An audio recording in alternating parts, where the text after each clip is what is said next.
আসসালামু আলাইকুম। আশা করি তোমরা সবাই ভালো আছো। আজকে আমরা সাবজেক্ট, অবজেক্ট এবং কমপ্লিমেন্ট নিয়ে আলোচনা করব। তো চলো আমরা স্ক্রিনে চলে যাই। আর প্রথমে বলে দিই, আমাদের যেই প্রোগ্রামটা রয়েছে,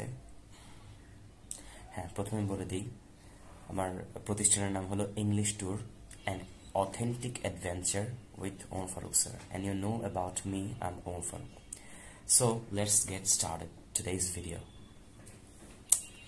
Today's topic name is subject, object and complement, যেটা আমরা মাত্রই আলোচনা করেছি। আমি একটু হাইলাইটার দিয়ে নিচ্ছি যেন তোমাদেরকে বোঝাতে আমার সহজ হয়। সেকেন্ডলি, আজকে আমরা সর্বপ্রথম যে বিষয়টা সেকেন্ড স্লাইডের মধ্যে থেকে যেটা আলোচনা করব সেটা হলো সাবজেক্ট। প্রথমে সাবজেক্ট বুঝবো, তারপর অবজেক্ট বুঝবো এবং অবজেক্টের পরে আমরা কমপ্লিমেন্ট নিয়ে আলোচনা করব। তখন কমপ্লিমেন্টের মধ্যে আরো বেশ কিছু বিষয় আছে যেগুলো জানার দরকার, সেগুলো নিয়ে আলোচনা করব। First, subject. সাবজেক্ট আসলে কি? আমরা মূলত সবাই চিনি একটি সেন্টেন্সের মধ্যে একদম শুরুর দিকে যে নাউনটা থাকে তাকে সাবজেক্ট বলে, কিন্তু আসলে এই কথাটাই কি সাবজেক্ট হিসেবে প্রচলিত? এটা কি আসলেই পরিপূর্ণ? এখন আমরা এটা পরিপূর্ণ যেই বাক্যটা রয়েছে বা পরিপূর্ণ সংজ্ঞাটা রয়েছে সেটা একটুখানি দেখব। সাবজেক্টের বাংলা অর্থ হলো কর্তা। সাবজেক্টের বাংলা অর্থ হলো কর্তা, যার দ্বারা সেন্টেন্সের কাজটি সম্পূর্ণ হয় বা সেন্টেন্সে যার সম্পর্কে কিছু বলা হয় তাকে সাবজেক্ট বলে। দ্যাট মিনস আমরা বলতে পারি একটি সেন্টেন্সের মধ্যে থেকে যাকে নিয়ে বা যার সম্পর্কে কিছু বলা হচ্ছে তাকে সাবজেক্ট বলা হচ্ছে। দেখো, এর পরবর্তীতে বলা হয়েছে সাধারণত ভার্বকে কে দ্বারা প্রশ্ন করলে, অর্থাৎ হু, এই যদি প্রশ্ন করা হয় তাহলে সাবজেক্ট পাওয়া যায়। তবে ভার্বটা যদি হ্যাভ ভার্ব হয়, ঠিক আছে, অর্থাৎ ভার্বের জায়গাটা যদি আমাদের হ্যাভ হয় অথবা হ্যাজ হয়, হ্যাড হয়, এগুলোকে আমরা হ্যাভ ভার্ব বলে থাকি। তো যদি এগুলো হয় তাহলে কার অথবা এই প্রশ্ন করলে আমরা উত্তর পাবো। তো যে উত্তরটা পাবো সেটাকে আমরা তখন সাবজেক্ট বলবো। এখন এটার একটা এক্সাম্পল দেখে নিই আমরা। আপনার এক্সাম্পল হতে পারে জুবায়ের প্লেস ক্রিকেট এভরিডে। এখন দেখো, সাবজেক্টকে যদি আমরা এখন কে দ্বারা প্রশ্ন করি যে জুবায়ের প্লেস ক্রিকেট এভরিডে, কে প্রতিদিন ক্রিকেট খেলে, উত্তরটা হলো জুবায়ের প্রতিদিন ক্রিকেট খেলে। এখন আমরা যদি পুরো সেন্টেন্সটাকে এইভাবে ভার্বকে কোশ্চেন করি যে কে ক্রিকেট খেলে, তাহলে কিন্তু আমাদের সাবজেক্ট হবে কি জুবায়ের। ঠিক দ্বিতীয়টার মধ্যে থেকে his mother is very cordial, এখানের মধ্যে থেকে কার মা, তাহলে কি, অথবা কে ভেরি কর্ডিয়াল সম্পর্কে বলা হচ্ছে কি কে, তার মানে কি আমরা যদি এখানের মধ্যেও কে দ্বারা প্রশ্ন করি তাহলে কি হিজ মাদার পাচ্ছি। এটাই হলো আমাদের সাবজেক্ট। তৃতীয়তে man is mortal, K mortal, অর্থাৎ কি মরণশীল, কে মরণশীল, তার মানে কি আমরা যখন নাকি কে দ্বারা প্রশ্ন করছি তখন উত্তর পেয়ে গেছি। I have a nice pen, তার মানে কি আমার কাছে একটি সুন্দর কলম রয়েছে। এখন আমার কাছে একটি সুন্দর কলম আছে, এটা যদি জিজ্ঞাসা করি কার কাছে, তাহলে কি হ্যাভ ভার্ব থাকলে, আমি বলেছিলাম যে হ্যাভ ভার্ব থাকলে যদি কার দ্বারা প্রশ্ন করা হয় তাহলে আমরা যে উত্তরটা পাবো সেটাকেই সাবজেক্ট বলা হচ্ছে। এখানে আইটা হলো সাবজেক্ট। ঠিক একইভাবে she has a beautiful toy, যেহেতু আমরা বলেছি সাবজেক্টের জন্য হ্যাভ ভার্বের যেটা বলা হচ্ছে হ্যাভ, হ্যাজ, হ্যাড, এই তিনটাকেই বলা হচ্ছে। সুতরাং she has a beautiful toy, তার রয়েছে একটি সুন্দর খেলনা। তো কার রয়েছে একটি সুন্দর খেলনা যদি কোশ্চেন করি আমরা ভার্বকে, তাহলে আমরা যে উত্তরটা পাবো সেটাই এখানের মধ্যে সাবজেক্ট। এখন আমরা একটুখানি দেখি এখানের মধ্যে থেকে জুবায়ের, হিজ মাদার, ম্যান, তারপর আই এবং শি হচ্ছে কি সাবজেক্ট, কারণ এই তিনটি সেন্টেন্সকে কে এবং কার দ্বারা প্রশ্ন করা হয়েছে। অর্থাৎ এই পাঁচটি সেন্টেন্স, প্রথম তিনটা কি কে দ্বারা প্রশ্ন করা হয়েছে এবং পরের যে দুইটা সেটাকে কার দ্বারা প্রশ্ন করা হয়েছে, এবং এই যে উত্তরটা পাচ্ছি সেটাকে আমরা সাবজেক্ট বলি। আশা করি তোমরা সাবজেক্টটা বুঝতে পেরেছো। এখন আমরা অবজেক্ট নিয়ে একটু আলোচনা করব। অবজেক্টের স্লাইডে চলে যাচ্ছে। অবজেক্ট, অবজেক্টের মধ্যে আমরা আসলে ভার্বকে কি এবং কাকে দ্বারা প্রশ্ন করলে উত্তর পাওয়া যায়। আর যখন কি অথবা কাকে দ্বারা প্রশ্ন করলে উত্তর পাওয়া যাবে তখন সেটাকেই আমরা অবজেক্ট বা কর্ম বলা হচ্ছে। আচ্ছা, অবজেক্ট চিনতে হলে আমাদেরকে জানতে হবে যে ট্রানজিটিভ এবং ইনট্রানজিটিভ ভার্ব সম্পর্কে। আমরা জানি যে ট্রানজিটিভ ভার্ব তো অনেক প্রকার, এর মধ্যে থেকে ফাইনিট ভার্ব আছে, নন ফাইনিট ভার্ব আছে। তারপর ফাইনিট ভার্বের মধ্যে থেকে আমরা এখানের মধ্যে থেকে প্রিন্সিপাল ভার্ব পাই, তারপর প্রিন্সিপাল ভার্বের পরে অক্সিলারি ভার্ব পাই। প্রিন্সিপাল ভার্বের মধ্যে থেকে আবার ক্লাসিফিকেশন আছে ট্রানজিটিভ এবং ইনট্রানজিটিভ। এখন ট্রানজিটিভ এবং ইনট্রানজিটিভটা কি এইটা একটা কোশ্চেন। এখন আমি একটু দেখি যে আমরা জানি যে ভার্বের পর অবজেক্ট বসানো যায় সেটা ট্রানজিটিভ ভার্ব, আর যে ভার্বের পর অবজেক্ট বসানো যায় না সেটাকে আমরা ইনট্রানজিটিভ ভার্ব বলি। তাহলে এখানের মধ্যে থেকে আমি পুরোপুরি লিখিয়ে রেখেছিলাম যে তাহলে আমরা বিষয়টা মোটামুটি ক্লিয়ার হলাম যে অবজেক্ট শুধু ট্রানজিটিভ ভার্বের পরে বসে, ইনট্রানজিটিভের পর বসে না। আমি আরেকটু ক্লিয়ার করি, যেই ভার্ব প্রকাশ করার পর আমাদের অবজেক্টের দরকার হয় তাকে ট্রানজিটিভ ভার্ব বলে, আর যেই ভার্ব বলার পরে আমাদের অবজেক্টের দরকার হয় না সেটাকে ইনট্রানজিটিভ ভার্ব বলে। যদি আমি বলি শি ক্রাইস, এখন শি ক্রাইস, এখন আমরা কি এখানের মধ্যে থেকে কি অথবা কাকে দ্বারা প্রশ্ন করতে পারবো? সে কি কাঁদে। কিন্তু আমি যদি বলি সে ফুটবল খেলে, তাহলে কি সে কি খেলে প্রশ্ন করা যাচ্ছে। সো আমরা যখন নাকি কি বা কাকে দ্বারা প্রশ্ন করব, হি হেল্পস মি, সে কাকে হেল্প করে, কি এবং কাকে, কাকে হেল্প করে, এই কাকে দ্বারা প্রশ্ন করা যদি হয় ভার্বকে, তখন যে উত্তরটা পাওয়া যাবে সেই উত্তরটাও কিন্তু অবজেক্ট। কিন্তু আমরা শি ক্রাইস, এই যে ক্রাইসটাকে আমি কি অথবা কাকে দ্বারা উত্তর দিতে পারবো না।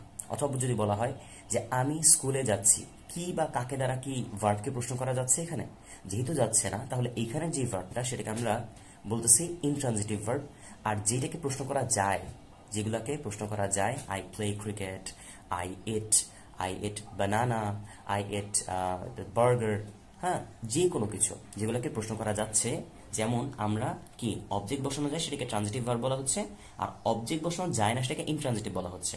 সুতরাং আমরা এখন মোটামুটি বিষয়টা ক্লিয়ার। এখন আরেকটা কথা এখানে মধ্যে আছে, অবজেক্ট শুধু ট্রানজিটিভ ভার্বের পরে বসে এই ধরনের বাক্যকে আমরা প্যাসিভ ভয়েস বলে থাকি। কি বলে থাকি? Passive voice. তার মানে কি, আমরা যেগুলোর অবজেক্ট নাই সেগুলো কিন্তু ভয়েস চেঞ্জও করা যাচ্ছে না। যেহেতু ভয়েস চেঞ্জ করা যাচ্ছে না, সুতরাং সেগুলো কিন্তু আমাদের ট্রানজিটিভ ভার্ব না, বরং ইনট্রানজিটিভ ভার্ব। সেখানে বলছে ট্রানজিটিভ ভার্বের পরে, অর্থাৎ ইনট্রানজিটিভ ভার্বের পরে কি হয়, আমাদের অবজেক্ট বসানো যায় না, এই জন্য এটার ভয়েস চেঞ্জও হয় না। এখন দেখো কিছু আমি উদাহরণ দিচ্ছি।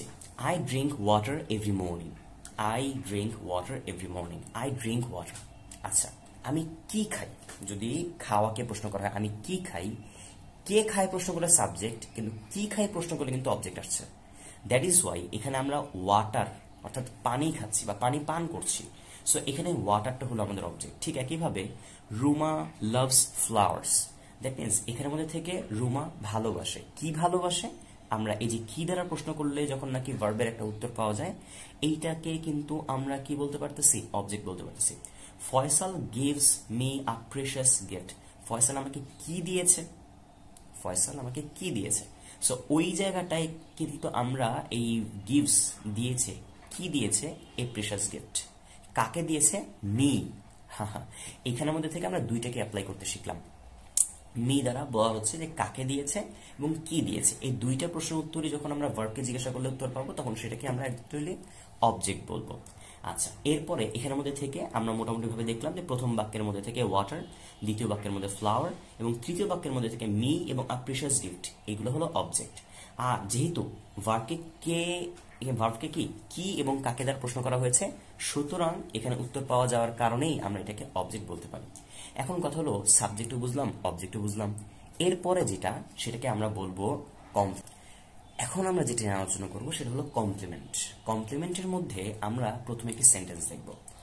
সেন্টেন্সটা হলো জুবায়ের ইজ আ স্টুডেন্ট। এখানে Zubair is a student, Zubair হয় একজন স্টুডেন্ট। কে হয় স্টুডেন্ট? এই কে দ্বারা প্রশ্ন করলে যেহেতু উত্তর পাওয়া যাচ্ছে, দ্যাট ইজ ওয়াই এটা হলো আমাদের সাবজেক্ট, অর্থাৎ জুবায়ের হলো সাবজেক্ট। কিন্তু কি অথবা কাকে দ্বারা কোশ্চেন কি করা যাচ্ছে, ইসকে কে দ্বারা প্রশ্ন করা যাচ্ছে, কিন্তু কি এবং কাকে এই প্রশ্ন কিন্তু আমরা করতে পারতেছি না। দ্যাট ইজ ওয়াই এইটা কিন্তু আসলে আমাদের অবজেক্ট না। ঠিক আছে, এখন এটাকে আমরা কি বলবো একটু ব্যাখ্যা দেখে নিই। এখানে স্টুডেন্ট কি অবজেক্ট? না, অবশ্যই না। কেননা অবজেক্টের সাথে ভার্বের সম্পর্ক আছে, অবজেক্টের সাথে ভার্বের সম্পর্ক আছে। কেননা হি প্লেস ক্রিকেট, বাক্যটিতে ক্রিকেট হলো কি অবজেক্ট, কারণ সাবজেক্ট বা কর্তা কাজটি করতেছে এবং কাজটি অর্থাৎ কি ভার্বটি হলো প্লেস। তাহলে স্টুডেন্ট নিশ্চয়ই অবজেক্ট নয়, কেননা এই জুবায়ের কিন্তু স্টুডেন্ট, এটা কোনো কাজ না। জুবায়েরেরই আরেকটা পরিচয় হলো সে স্টুডেন্ট। যেহেতু সাবজেক্টও যা অবজেক্টও তা, এই ক্ষেত্রে আমরা এটাকে অবজেক্ট ধরবো না। সো এই জায়গার মধ্যে যেটা বলা হচ্ছে যে এটিকে অ্যাকচুয়ালি কমপ্লিমেন্ট বলা হচ্ছে। মূলত কমপ্লিমেন্ট হলো সাবজেক্টের একটি ভিন্ন পরিচয়। আশা করি তোমরা বুঝতে পেরেছ।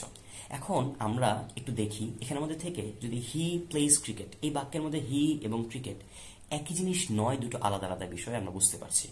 কিন্তু আমরা যদি জন ইজ আ স্টুডেন্ট এই বাক্যটা লক্ষ্য করি তাহলে আমরা দেখতে পাবো কি যিনি জন তিনি স্টুডেন্ট, দ্যাট মিনস কি সাবজেক্টও যা অবজেক্টের যা বসছে সেটাও তা। সো এই ক্ষেত্রে আমরা জুবাইর এবং স্টুডেন্ট, অথবা এখানের মধ্যে আমার একটু ভুল আসছে, সেটা হলো কি জন, এটাকে আমরা যদি চিন্তা করি যে John is student, student is John, that is why কি সাবজেক্টের পরিচয় যা অবজেক্টের পরিচয় তাই, সাবজেক্ট যা অবজেক্টও তাই। তো একই হওয়ার কারণে আমরা এইটাকে অবজেক্ট বলতে পারবো না, বরং এটাকে আমাদের কমপ্লিমেন্ট বলতে হবে। এখানে আমাদের একটু দেখো, তার মানে আমরা বুঝতে পারলাম যে ভার্বের সাথে যেমন অবজেক্টের সম্পর্ক আছে তেমনি কমপ্লিমেন্টের সাথে সাবজেক্টের সম্পর্ক আছে। বুঝতে পেরেছি? এখন এক ধরনের বাক্যকে প্যাসিভ, মানে এই ধরনের বাক্যকে অ্যাকচুয়ালি প্যাসিভে রূপান্তর করা যায় না। আমরা যেহেতু একটু আগেই বলেছিলাম যে যেইটাই সাবজেক্ট সেটাই অবজেক্ট, এরকম যদি হয় তাহলে সেগুলো আসলে আমরা প্যাসিভ করতে পারবো না। আচ্ছা, এখন বলা যাচ্ছে যে এইভাবে ভার্বের সাবজেক্ট এরই অন্য একটি পরিচয় বসালে তাকে কি কমপ্লিমেন্ট বলা হচ্ছে, এবং সাবজেক্ট ও কমপ্লিমেন্টের মধ্যে যে ভার্ব থাকে তাকে লিঙ্কিং ভার্ব বলে। এখন একটি কোশ্চেন আসতেছে, কোশ্চেনটা আসলে কি? কোশ্চেনটা হলো যে আমাদের আসলে লিঙ্কিং ভার্বটা কাকে বলে। দেখো আমি লিখে রেখেছি যে তাহলে এখন প্রশ্ন হলো লিঙ্কিং ভার্বটা কি। যে ভার্ব দ্বারা সাবজেক্ট ও কমপ্লিমেন্টের মধ্যে সম্পর্ক সৃষ্টি হয় তাকে লিঙ্কিং ভার্ব বলে। অর্থাৎ লিঙ্কিং ভার্ব সাবজেক্ট ও কমপ্লিমেন্টের মধ্যে যোগসূত্র স্থাপন করে।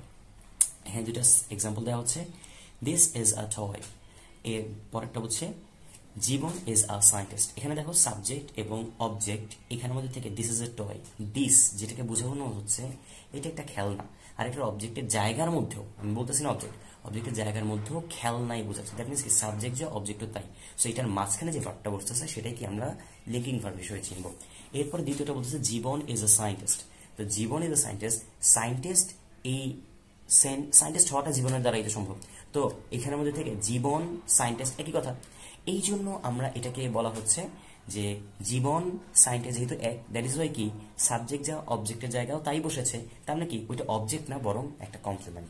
আর এখানের মধ্যে থেকে যেহেতু কমপ্লিমেন্ট এবং সাবজেক্টের জায়গার মধ্যে থেকে সম্পর্ক তৈরি হয়েছে, সো এইখানের মধ্যে যে ভার্বটা বসেছে সেটাকে আমরা লিঙ্কিং ভার্ব বলতেছি। আচ্ছা, এখন কথা হলো অবজেক্ট আর কমপ্লিমেন্টের মধ্যে যে পার্থক্যগুলো আমরা এতক্ষণ করলাম সেটা একটুখানি একবারে দেখব, ঠিক আছে? ফার্স্ট ওয়ান, আমরা অবজেক্টের সাথে ভার্বের সম্পর্ক বিদ্যমান রেখে কমপ্লিমেন্টের সাথে সাবজেক্টের সম্পর্ক বিদ্যমান রাখি। তার মানে কি আমাদের অবজেক্টের সাথে ভার্বের সম্পর্ক থাকে, ভার্বের সম্পর্ক অবজেক্টের সাথে, আর সাবজেক্টের সাথে কমপ্লিমেন্টের সম্পর্ক হয়। এরপরে দ্বিতীয়ত আমরা যে জিনিসটা দেখতে পাচ্ছি যে সাবজেক্ট এবং অবজেক্ট দুটো ভিন্ন ভিন্ন ব্যক্তি বা বস্তু, অপরপক্ষে সাবজেক্ট এবং কমপ্লিমেন্ট একই ব্যক্তি বা একই বস্তুকে নির্দেশ করতেছে। ওই যে বললাম দিস ইজ এ টয়, দিসটাই টয়, টয়টাই দিস, এই জন্য।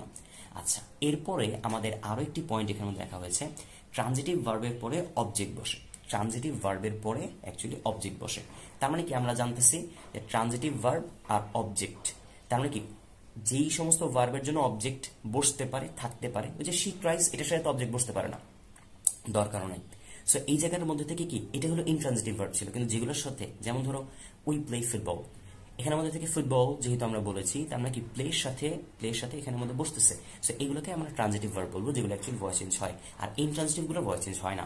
সো এখানের মধ্যে থেকে আমাদের বলা হচ্ছে যে ট্রানজিটিভ ভার্বের পরে অবজেক্ট থাকে এবং লিঙ্কিং ভার্বের পরে কমপ্লিমেন্ট থাকে, লিঙ্কিং ভার্বের পরে কমপ্লিমেন্ট থাকে। আচ্ছা, এখন কথা হলো যে আমাদের আরো একটা বাক্য হচ্ছে অবজেক্ট যুক্ত বাক্যকে প্যাসিভ করা যায় কিন্তু কমপ্লিমেন্ট যুক্ত বাক্যকে কিন্তু প্যাসিভ করা যায় না, ঠিক আছে? আশা করি মোটামুটি এতটুকু বুঝতে পেরেছ। এখন কথা হলো আমাদের কমপ্লিমেন্ট PLI আর PLE দুইটার উচ্চারণই সেম। এখন আমরা এইটাকে কিভাবে কি করব? দেখো, কমপ্লিমেন্ট PLI যেটা, আরেকটা বলছে PLE যেটা, সব কিছু সেম, জাস্ট একটাতে PLI আর একটাতে PLE। কমপ্লিমেন্ট শব্দের অর্থ হলো প্রেজ বা প্রশংসা করা। মনে করো যে কেউ তোমাকে বললো বা কেউ আপনাকে বললো ইউ আর সো বিউটিফুল, আচ্ছা, you are very kind hearted person, তার মানে কি এটা দ্বারা সে কিন্তু তোমাকে প্রশংসা করেছে, এইটাকে বলা হচ্ছে কমপ্লিমেন্ট PLI। এখানের মধ্যে থেকে যেহেতু প্রশংসা করেছে এটাকে অ্যাকচুয়ালি কমপ্লিমেন্ট বলা হচ্ছে।